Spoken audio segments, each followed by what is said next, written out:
감사합니다. 계속 복음에 대해서 우리가 보고 있는데요. 네. 지난주 복습을 하면서 역시 계속해서 말씀을 더 보도록 하겠습니다. 바울이 말하는 구원이란 예수님을 나의 구주로 시인하고, 예수님을 나의 구주로 시인하고 부활하신 예수님을 믿을 때 구원 얻는다라고 얘기했고, 바울이 말하는 복음은 무엇이냐 할 때 성경대로 그리스도께서 우리를 위해 죽으시고 성경대로 부활하셨다 였습니다. 예수님의 제자들은 복음을 어떻게 전하느냐라고 했을 때, 자, 우리가 지난주에 베드로가 처음 전한 설교를 보았습니다. 설교의 내용은 이랬죠. 제가 다시 한번 정리해드리면, 지금 이 사람들이 이런 행동을 하는 것은 술 취한 것이 아니다. 성경에 기록되어 있는 요엘 선지자의 예언이 이루어진 것이다 라고 하면서 성경대로 지금 이 사람들이 지금 행동하고 있음을 이야기하고 있는데요. 그 요엘 선지자가 뭐라고 했느냐? 마지막 때가 되면, 이 세상의 끝이 오면 하나님께서 하나님의 영을 부어주신다고 했습니다. 하나님의 영, 주님의 영, 성령 되겠죠. 그 영을 받은 사람은 어떤 현상이 일어납니까? 예언할 것이고, 환상을 볼 것이고, 꿈을 꿀 것이고, 그런 마지막 날이 오면 신분과 상관없이, 그때 신분이 나눠져 있을 시기니까요. 나이와 상관없이 모두 누구든지 하나님의 영을 받을 것이고 그들이 예언할 것이다. 여기서 예언이라는 단어 아시겠지만 미래의 일을 이야기하는 것을 예언이라고 하지 않습니다. 성경에서는 하나님의 말씀을 예언이라고 그 단어 그대로 보시면 그렇게 표현하고 있습니다. 그들이 예언할 것이다 라는 것은 그들이 하나님의 영을 받아서 하나님의 말씀을 할 것이다 라는 거. 물론 그 예언 안에 이제 하나님께서 앞으로 일어날 일도 말씀해 주시기 때문에 그런 의미의 예언도 있겠지만, 대부분 이 예언이라는 것은 하나님의 말씀이라는 그 뜻을 예언이라는 단어로 번역하고 그렇게 사용하고 있습니다. 그래서 그 마지막 때가 되면 심판에 여러 가지 증상이 일어날 것이지만 누구든지 주님의 이름을 부르는 자는 구원을 얻을 것이다 라고 요엘 선지자가 몇백 년 전에 예언했고 말씀했고, 그 예언이 지금 이루어지고 있다라는, 그러니까 베드로의 설교는 지금이 마지막 때고, 그때 당시 지금이 마지막 때고, 그래서 성령이 와서 우리가 성령을 받았다라는 거. 그래서 이 사람들이 지금 술 취한 것처럼 보이지만 예언을 하는 것이다, 방언을 하는 것이다 라는 그 얘기를 하고 있습니다. 그래서 이 마지막 때 하나님의 영을 받은 우리가 지금 말한다 라고 하면서 그 12명의 제자들이 수천 명 앞에서 딱 서서 이야기를 하죠. 너희가 알고 있었던, 방금 며칠 전만 해도, 비록 몇 주 전만 해도, 한 달 전만 해도 그 예수라는 사람이 그 이스라엘 전역을 돌아다니면서 모든 소문을 냈었으니까 이 앞에 있는 사람들이 모를 리가 없잖아요.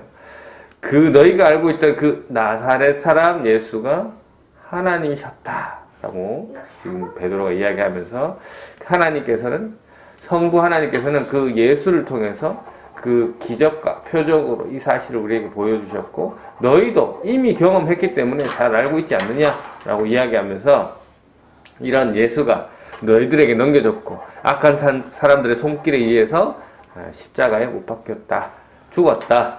그런데 이 일은 하나님께서 이미 예전에 알고 계셨고 또 여러분이 그렇게 행할 것이라는 것을 계획하고 그대로 이루어졌다라는 얘기를 했고, 그래서 그 오래된 계획, 오래전에 세워놓았던 계획을 다른 말로 성경대로라고 말씀을 드렸습니다. 많은 선지자들에 의해서 메시아가 어디에서 태어날 것이며 어떻게 고난을 당하다가 어떻게 죽을 것이고 어떻게 부활할 것인지를 이미 몇백 년 전에 기록해 놓았다. 하나님의 계획대로, 다른 말로 성경대로 하나님께서는 예수를 다시 살리셨다. 그 근거로 또 다윗의 얘기를 또 들었습니다. 베드로가 수백 년 전에 기록한 시편의 내용을 인용하죠. 그 시편의 내용은 또 뭐였습니까? 하나님께서는 메시아를 부활시킬 것이다 라는 것을 이야기하는 그러한 시편의 내용이었습니다.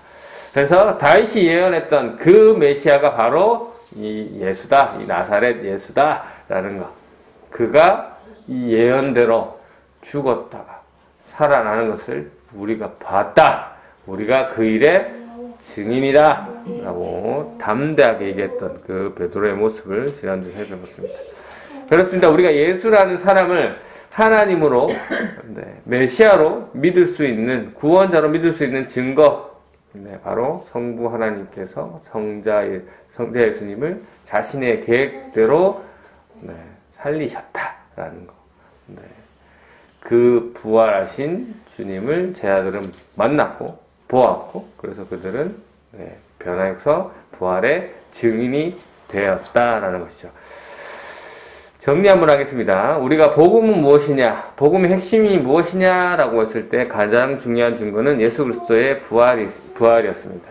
그러면 부활하기만 하면 되냐라고 했을 때 중요한 포인트가 또 하나 있었죠. 바로 성경대로였습니다. 다른 말로 하나님의 계획대로였습니다. 그러면 누가 이 부활의 증인이 될 수 있느냐라고 했을 때, 제자들만 부활의 증인이 될 수 있느냐? 제자들만 직접 예수님을 직접 보았기 때문에 그들의 부활의 증인이 될 수 있느냐? 아니다라는 것이죠. 어떤 사람이 그 부활의 증인이 될 수 있느냐? 바로 성령을 경험한 자들이 부활의 증인이 될 수 있다라는 거. 왜냐하면 이 제자들이 성경을 찾아보면 부활하신 예수님을 만나고 그 다음에 어떻게 행동하냐면요, 각자 자기 일을 하러 갑니다. 이 부활하신 예수님을 만났으면 우와, 예수님이 신이시네 하고 바로 깨닫고 바로 놀라움에 바로 이 부활의 증인의 사역을 시작해야 될 것 같은데 이들은 안 그렇단 말이죠. 부활하신 예수님을 만났음에도 불구하고 이들은 아직 자신이 해야 할 일들을 깨닫지 못하고 있는 그런 모습을, 물고기 잡으러 간단 말이죠. 그렇다면 언제 이 제자들이 이게 그 말씀이고 지금 우리가 예수님 부활을 본 게 이런 것이구나라는 걸 깨닫고, 그렇게 오늘 지난주에 읽었던 그 베드로의 설교처럼 왜 어떻게 그런 모습을 보일 수 있었나요? 뭐 때문에? 이 제자들이 어떻게 자신들이 부활의 증인으로 살아야 되는지를 깨닫고 그렇게 행동하기 시작했을까요? 부활.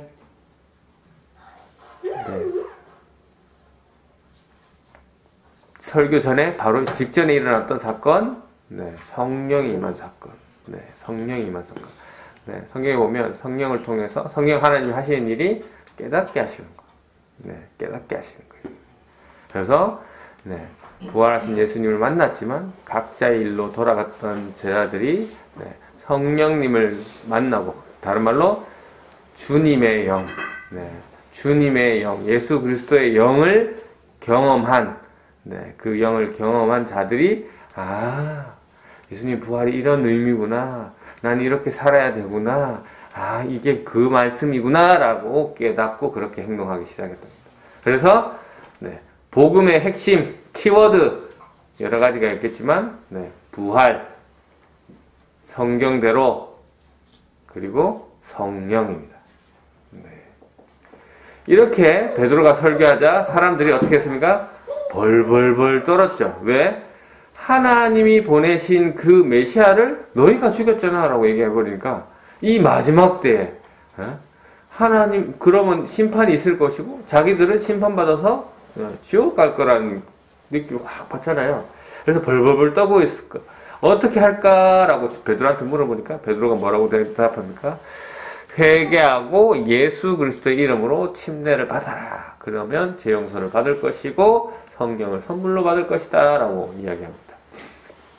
그래서 그날 회개한 사람이 다른 말로 예수님을 믿은 사람이, 예수님을 메시아로 믿은 사람이 3,000명이나 되었다라고 말씀하고 있습니다.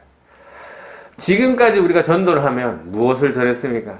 내가 어떻게 복을 받았는지, 내가 어떻게 교회 다니게 되었는지, 우리 교회는 뭐가 좋고, 우리 목사님은 어떤 분이시고, 어떻게 하시고, 성도들은 어떤 부분이 좋고, 이렇게 전도했다면,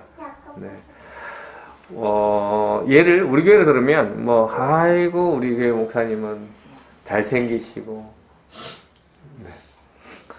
죄송합니다.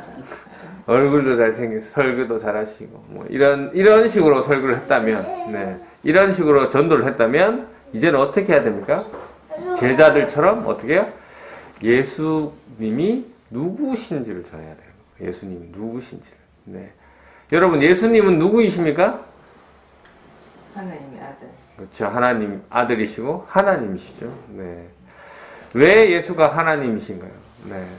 하나님의 계획대로 죽으시고 하나님 계획대로 부활하신 분이시기 때문에 그분만이 우리의 주인, 우리의 하나님이 되신다라는 것이죠. 우리는 이 부활을 통해서 모든 것을 바라볼 수 있어야 합니다. 네. 감사합니다. 지금까지 복음을 전할 때는 이 사실 시간의 흐름대로 복음을 전했습니다. 예수님이 어디서 탄생하시고 어떻게 또 뭐 침례요한을 만나서 침례를 받으시고 어떤 사역을 하시고 그다음 십자가의 고난을 받으시고 부활하시고 승천하셨다라고 이런 식으로 복음을 전했다면 이렇게 네 전하는 그런 순서였다면 지금 우리가 전해야 되는 것은 물론 예수님이 오신 거 중요하고 예수님이 고난당하신 거 그리고 십자가에서 죽으신 것도 중요합니다. 하지만 제일 중요한 것은 부활이라는 것이죠. 왜 이 부활을 강조할 수밖에 없느냐? 네, 부활을 기준으로 이 예수님의 일생을 바라보는 눈이 돼야 된다는 거죠. 그래서 그래야지만 이게 성경이 정확하게 말하고자 하는 의미가 돌아옵니다. 네, 알 수 있습니다. 이게 어떤 건지 이제 조금 헷갈릴 수 있어서 제가 쉬운 예를 한번 들어보겠습니다. 어머니랑 둘이 살고 있는 아이가 있었다라고 칩시다. 이 아이가 이렇게 이제 자라고 있는데 가끔 엄마랑 살고 있는데 어떤 아저씨가 잘 모르는 아저씨가 와가지고 용돈도 주고 뭐 학용품도 사주고 뭐 학교 다닐 때 등록금도 주고 뭐 놀이공원도 데려다주는 아저씨가 있다고 칩시다. 그러면 아이 입장에서는 그냥 참 좋은 아저씨죠. 그래서 뭐 이 아이가 어느 날 학교를 갔다가 집에 돌아오는 길에 횡단보도를 건너고 있는데 큰 트럭이 자기를 막 덮치려고 합니다. 곧 죽어요. 이제 트럭이 부딪혀서. 그런데 이 평소에 자기에게 좋은 행동을 해줬던 그 아저씨가 자신을 밀치고 본인은 죽고 자신을 살렸단 말이죠. 아이의 입장에서는 뭐 그 아저씨가 참 고맙고 감사하고 슬프기도 하겠죠. 그런데 그 아저씨의 주머니에서 병원 가서 죽음 확인한 그 주머니에서 뭐가 발견되느냐? 드라마에서 나올 듯한 친자 확인서가 탁 나와요. 그러면 그 아저씨가 누가 되는 겁니까? 아버지가 아빠가 되는 거죠. 네, 그냥 좋은 아저씨인 줄 알았다가 뭐가 됩니까? 아빠가 되는 겁니다. 그런 아빠가 나를 위해 죽었다니. 이 아저씨가 나를 위해 죽는 거랑 아빠가 나를 위해 죽는 거랑은 느낌이 다르죠. 받아들이는 것 자체가 다르죠. 그래서 그렇게 되면 과거에 아저씨가 나에 대해서 잘해주었던 거 고맙죠. 근데 아빠인 걸 확인하고 나서 그분이 나에게 해주었던 것들이 나에게 용돈을 주고 나랑 놀아줬던 게 다 아빠의 행동이구나 라고 그때 다시 한번 그 의미가 달라지고 그 중요도가 달라지더라라는 거죠. 아저씨와 아버지의 차이 아시겠죠? 다릅니다. 아저씨가 아무리 잘해줘도 아저씨가 나를 위해 죽어줬더라도 아버지가 나를 위해 죽는 거랑은 차원이 다르다. 복음도 마찬가지입니다. 예수라는 사람이 너를 위해 죽었다. 그래서 너는 회개하고 그분을 믿으면 돼. 라고 전도하면 이 평균적으로 보통 받아들이는 사람은 그 사람이 그 사람이 나를 위해 왜 죽어? 내지는 나를 위해 죽었다니까 고맙긴 한데 내가 어떤 큰 죄를 지었길래 그 사람이 나를 위해 죽어? 이렇게 가버리니까 와닿기가 없는. 아까 예를 들었던 아저씨가 나를 위해 죽었다는 거죠. 그런데 제자들처럼 바울처럼 예수가 누구인지를 먼저 이야기를 하고 예수님의 일생을 예수님이 하셨던 그 행동을 보니까 달리 보이더라라는 거죠. 예수님께서 부활하시면서 스스로 뭐를 증명하셨습니까? 자신이 하나님이심을 증명하셨잖아요. 그러면 아저씨가 십자가에 죽는 거랑 다르다는 거죠. 신이 십자가에서 죽은 거예요. 아빠보다 더한 사실은 신이 십자가에서 죽었다. 그분이 하나님이 여러분의 죄 때문에 여러분의 주인이신 분이 십자가에 죽었답니다. 여러분이 뭐길래 왜 이 세상을 만드신 신이 나 때문에 죽어야 합니까? 우리는 그것을 사랑이라고 하죠. 하나님의 은혜라고 고백하고 있습니다. 신이 나를 사랑하셔서 나의 죄 때문에 죽으셨답니다. 예수 십자가, 그 흘린 피가 잘 모르는 아저씨의 피에서 누구의 피가 됩니까? 아버지의 피, 신의 피, 하나님의 피가 되는 겁니다. 그러면 아저씨의 피는 효과가 있어요, 없어요? 있는지 없는지 알 길이 없죠. 그냥 없죠. 하지만 신의 피, 하나님의 피는 효과가 있습니까, 없습니까? 있습니다. 효과가 조금만 있고 많은 건가요? 아니면 100% 확실한 효과가 있는 건가요? 100% 효과가 있죠. 신의 피면 100% 효과가 있습니다. 그래서 우리는 그 피를 보혈이라고 합니다. 보혈. 그래서 그 피가 우리 죄를 씻겨준다라는 것이죠. 지금까지는 예수님이 얼마나 고통을 당하시고, 이 십자가에서 당하신 그 고난에 포인트가 맞춰졌어요. 영화에서도 보면 예수님이 얼마나 아프셨을까, 얼마나 고통스러울까 하면서 막 눈물을 흘리잖아요. 아이고, 저런 모욕을 당하셨네, 라고 생각하면서. 그런데 그런 거에 우리가 유혹돼서는 안 됩니다. 왜 예수님이 저 고난을 당하셔야 했는지. 그런 걸 보고 우리가 감사하며 눈물을 흘려야 되지. 저분이 얼마나 고난을 당하시고 아프셨을까? 이렇게 본질을 흐리면 안 된다라는 거죠. 좀 더 극단적으로 얘기하면 이 십자가에 죽은 사람이 아저씨라면 그 사람이 엄청난 고통을 당하고 치욕을 당하고 죽었습니다. 그런데 그 아저씨가 나를 위해 죽었다. 그러면 여러분이 그게 마음에 와닿습니까? 나를 위해 죽었다니까 감사는 한데 그렇게 와닿지 않죠. 하지만 아까도 말씀드렸죠. 내 아버지가 나를 위해서 고난을 당하고 나를 위해서 십자가에서 돌아가셨다라는 거죠. 이게 다르다라는 거죠. 뭐를 통해서? 부활을 통해서 예수님이 누구신지, 예수님이 신인신지를 알고 십자가를 바라보니까 그 십자가가 제대로 보이더라라는 것이죠. 십자가가 무엇을 이야기하는지 알겠더라라는 것이죠. 그 은혜가, 그 사랑이 무엇인지 알게 되더라입니다. 그 피가 왜 보혈이고 그 피가 왜 내 죄를 사해 줄 수밖에 없는 그 귀한 것인지 저절로 이해가 되더라 하는 거. 왜? 예수님은 하나님이시니까 이 땅의 주인, 나의 주인 되신 분이 나를 위해 죽었다라고 하니까 눈물이, 감사가 날 수밖에 없는 거예요. 방금 전에 하나님의 영, 예수님의 영을 받은 베드로가 수천 명 앞에서 예수님을 하나님의 계획대로 부활하셨다라고 이야기했을 때 사실 그 자리에 수만 명이 있었겠죠. 그 중에 수천 명이 3천 명이 회개했잖아요. 3천 명이 어떤 회개를 했을까요?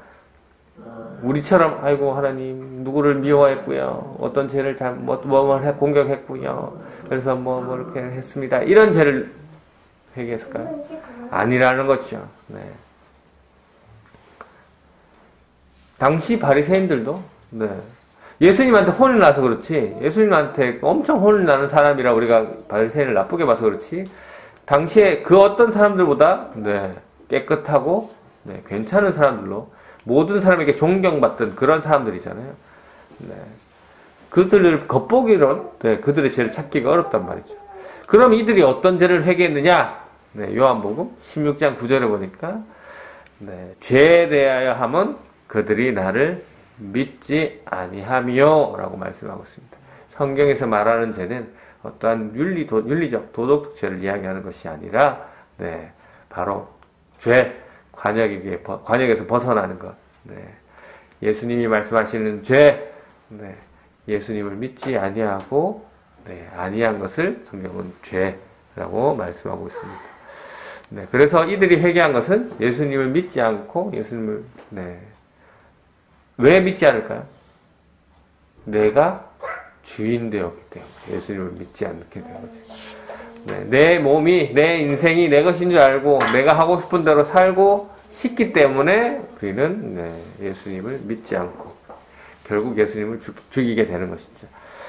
이 성령을 받은 베드로의 설교를 들은 이 3,000명이 어떻게 변했을까요? 네, 사도행전 4장 32절인데 한번 찾아볼까요? 네, 사도행전 4장 32절입니다. 앞에 있습니다. 네, 사도행전 마태, 마가, 누가 다음에 4장 네, 사도행전 4장 32절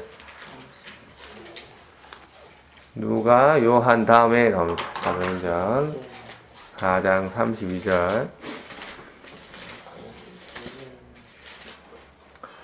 네, 성령을 받은 베드로의 설교를 들은 네, 3,000명 그 이후에 사람들이 어떻게 행동을 했느냐 네, 성령을 받은 사람들은 어떻게 행동을 했느냐 네, 이 사람들의 행동을 보고 알 수가 있는 게 있죠. 우리 함께 읽어보겠습니다. 사도행전 4장 32절입니다. 시작. 믿는 무리가 한 마음과 한 뜻이 되어 모든 물건을 서로 동통하고 자기 재물을 조금이라도 자기 것이라 하는 이가 하나도 없더라. 네, 성령을 받은 이들이 성령을 받고 주님을 믿은 자신의 죄를 회개하고 주님을 내가 주인 되어서 예수님을 믿지 않았던 네, 그러한 죄를 회개한 이들이 네, 뭘 깨달은 겁니까?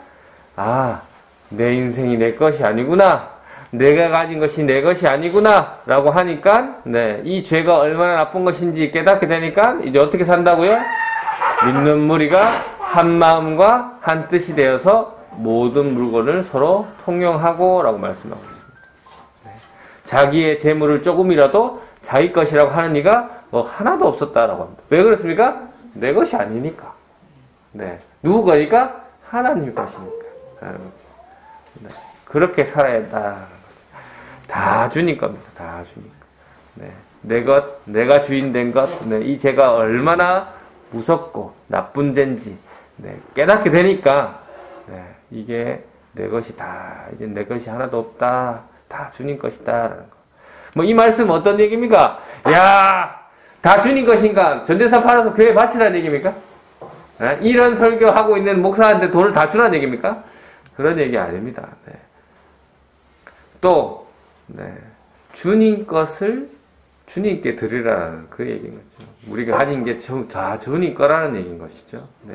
여기서 핵심은 네, 조금 더 자기 것이라고 여기지 않고 네, 자원적으로 이러한 일을 했다라는 거죠. 어떤 사람들이 회개를 하고 주님을 믿고 성령을 받은 자들이 이러한 행동을 스스로 아무 거리낌 없이 했다라는 것이죠. 네. 헌금을 낸다. 아깝다. 아깝다고 생각하는 게 사실은 문제가 되는 겁니다. 왜? 아깝다라는 것은 이 헌금이 내 것이라고 생각하는 것 때문에 문제가 되는 거예요. 네. 하지만 주님 것을 주님 걸로 드린다라고 하면 10의 1조가 문제입니까? 네. 10의 2조도 다 주님 거고 10의 10조가 다 하나님 거는 거죠. 네. 주님께 네, 우리가 모든 것을 드릴 수 있는 네, 마음을 가져야 된다라는 것이죠. 사실 재산, 헌금 이런 것뿐만 아니라 네, 시간, 모험 역시 마찬가지입니다. 일주일에 한 번 딸랑 예배를 드리면서 네, 아이고 내 아까운 시간, 다른 사람들 이 시간에 놀러 가는데 뭐 이렇게 하는 거 아니라는 것이죠. 네, 오늘 하루 24시간, 일주일, 아니 내 인생의 전부가 다 누구 거라고요? 하나님 건 걸 알고 하나님께 전부 드리는 겁니다. 네. 하나님께 전부 드린다고 하니까, 네. 다들 뭐라고 생각하면, 아이고, 뭐 24시간 전도만 하고 24시간 성경만 읽고 이렇게 생각하시면 안 됩니다. 네. 하나님께 드리는 것은, 네. 그 주어진 삶에서 하나님의 영광이 드러나도록, 네. 최선을 다해 사는 것을, 네. 말하는 겁니다. 남들이 보기에는, 네. 이 세상적인 눈에는 좀 뭐 망해 보이고, 또 패배자로 보일 수도 있습니다. 하지만 사실 그런 거 하나도 안 중요합니다. 주님 걸 주님 것인지 알고 기쁨으로 드리고 감사하고 지금 주어진 삶에 행복하고 그러면 최고인 것이죠. 네. 그래서 그리스도인으로 사는 게 어떻게 다른 사람들 눈에는 힘들게 사는 것처럼 보입니다. 하지만 진짜 그리스도인이라면 지금 이 시간이 행복하고 뭐 내가 과거에는 어땠는데 이런 거 하나도 안 중요하죠. 앞으로 우리가 어떻게 될 것이고 앞으로 천국의 소망을 가지고 있는 사람으로서 지금 이 현재 이 순간 행복하고 감사하고 또 주어진 사람들과 함께 나누는 것을 감사히 여길 수 있는 사람이 되어야 하는 것이죠. 오늘 주어진 이 하루 4시간입니까? 네, 4시간이 아니죠. 누구 겁니까? 네, 하나님 겁니다. 네. 그래서 하나님이 주신 이 시간, 하나님의 시간, 하나님이 주신 이 몸, 하나님이 주신 이 물질 어떻게 사용하겠습니까? 네. 한 번을 사용하더라도 하나님의 영광을 위해서 1시간을 드리더라도 1분을 드리더라도 하나님의 영광을 위해서 드리는 그러한 우리가 되어야 되지 않을까요?